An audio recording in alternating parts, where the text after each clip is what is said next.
안녕하세요. 경희대학교의 박승준입니다. 오늘 마지막 시간입니다. 오늘은 비만의 해결책에 관한 이야기를 해보도록 하겠습니다. 비만을 만약 알약 하나로만 단순하게 간단하게 해결할 수 있다면 얼마나 좋을까? 하지만 우리 몸은 진화를 통해서 만들어진 복잡한 생물학적 시스템입니다. 복잡한 우리 몸은 약물을 사용하는 단순한 치료에 대해서는 뜻하지 않은 여러 가지 결과를 나타낼 수 있습니다. 대사 시스템의 이상도 나타낼 수 있고요. 비만에 대처하기 위해서는 다층적이고 통합적인 접근 방법이 필요합니다. 많은 사람이 관심을 가지고 있을 비만 치료제, 비만 약물에 대한 이야기를 간략히 해보겠습니다. 비만 치료제는 그 기전이 두 가지 중에 하나입니다. 즉, 첫 번째 기전, 에너지 소비를 증가시키는 약물이 있습니다. 이는 열 생성 촉진을 함으로써 가능한데요. 하지만 이 기전에 속하는 약물은 현재 사용하는 것은 없습니다. 대부분의 약물은 에너지 섭취를 억제하는 기전을 통해서 비만 치료 효과를 보입니다. 즉, 식욕을 억제한다든가 그리고 위장관에서의 지방 흡수를 억제하는 작용을 통해서 비만 치료 작용을 보입니다. 식욕 억제제는 다양한 약물이 사용되고 있는데요. 보통 포만감을 증진시켜서 우리가 섭취하는 음식의 양을 줄여줍니다. 하지만 이런 비만 치료제의 효능은 어떨까요? 아직은 비만 치료제에 대한 정보가 부족한 상황입니다. 현 상황에서는 어떤 비만 치료제도 아직은 일상적인 사용을 추천할 수 없습니다. 즉, 장기적인 사용은 할 수 없다는 얘기죠. 단기적으로는 사용할 수 있습니다. 1년 이내의 단기적인 사용은 가능합니다. 투약을 중단하면 다시 체중이 증가합니다. 이것도 저것도 안 되면 최후의 방법은 수술이겠죠. 이는 병적인 비만에 해당하는 얘기입니다. BMI 40 이상, 우리나라에서는 35 이상인 경우 수술의 적응증으로 삼습니다. 수술 방법은 위밴드 성형술, 위소매절제술, 위우해술 등이 있습니다. 수술, 정말로 체중 감소 및 비만 합병증의 완화에 탁월한 효과를 보입니다. 하지만 장기적으로는 많은 합병증을 유발할 수 있다고 하고요. 또 일부 환자에서는 수술 후에 1년 정도가 지나면 다시 체중이 증가하기도 한답니다. 그렇다면 우리가 행할 수 있는 가장 바람직한 다이어트 방법이 뭘까요? 평생 동안 지속할 수 있는 방법일 겁니다. 우리의 몸과 마음에 무리를 가하지 않는 방법이겠죠. 보통의 다이어트는 행동이나 생활 방식을 교정하는 데 주안점을 둡니다. 즉, 덜 먹고 더 움직여라 라는 거지요. 지금까지 나온 다이어트 방법 무려 26,000종이랍니다. 누가 셌는지 모르겠지만 상당히 많은 다이어트법이 존재했던 것 같습니다. 하지만 그럼에도 불구하고 다이어트의 실패율 95% 이상이랍니다. 많은 사람이 다이어트를 시도하고 또 실패합니다. 왜? 행동이나 생활 방식의 교정만으로는 비만 문제를 해결할 수 없기 때문입니다.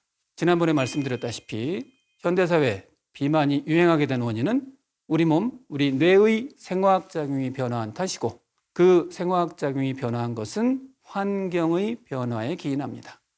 생화학작용의 키포인트는 바로 인슐린 과잉입니다. 이 인슐린 과잉을 해결하기 위해서는 우리 몸의 호르몬 환경을 바꿔야 합니다. 우리 몸의 행동 수정 거의 불가능합니다. 우리의 행동은 호르몬의 결과이고요. 우리의 호르몬은 환경 변화에 반응할 수 있습니다. 그러면 호르몬을 내 편으로 만들려면 어떻게 해야 될까요?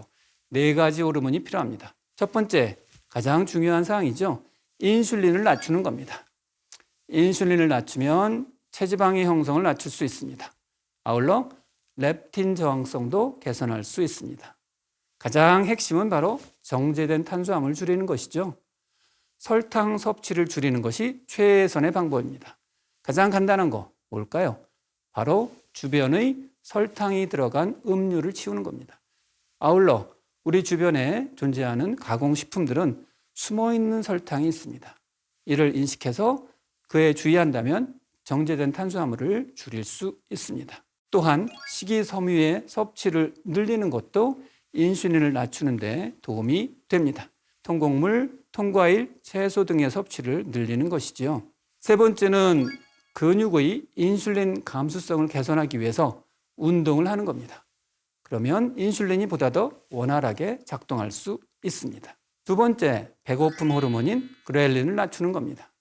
그렐린이 낮아지면 우리의 식사량을 줄일 수 있습니다. 어떻게 하면 될까요? 간단합니다. 아침을 먹으면 됩니다. 아침, 건너뛰는 사람 많지요. 아침을 굶게 되면 우리의 그렐린 레벨은 계속해서 높은 상황일 겁니다. 특히 고단백질 음식을 먹으면 그렐린을 낮추는데 더 도움이 됩니다.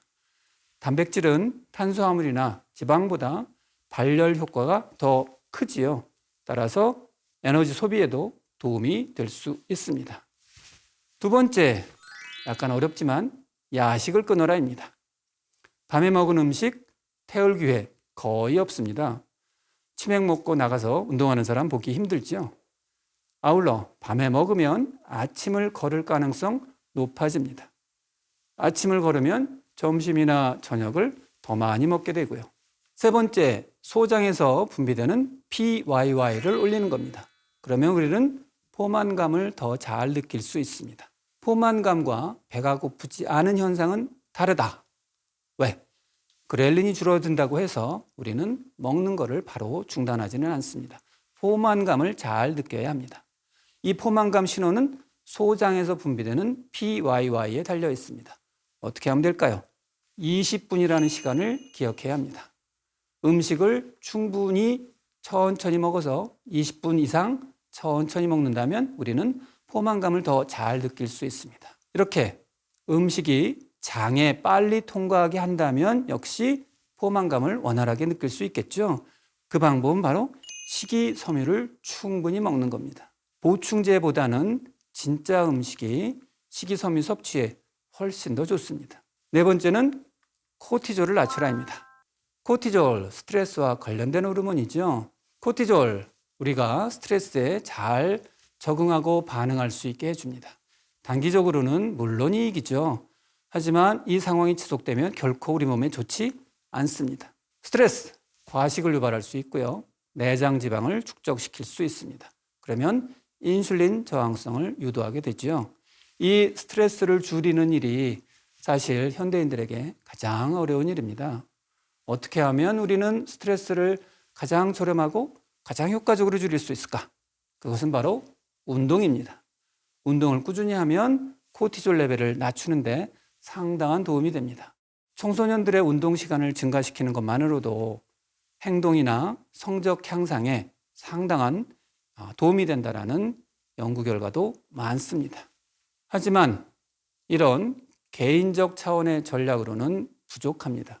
따라서 공중보건의 개입이 필요한데요. 왜냐? 비만은 개인의 책임만은 아니기 때문입니다. 비만은 개인의 굳센 의지만으로는 절대로 해결할 수 없다는 얘기입니다. 더 적극적인 정부의 중재와 개입의 필요성이 절실합니다. 이 개입에는 식품 제조 및 유통 시스템의 혁신이 핵심입니다.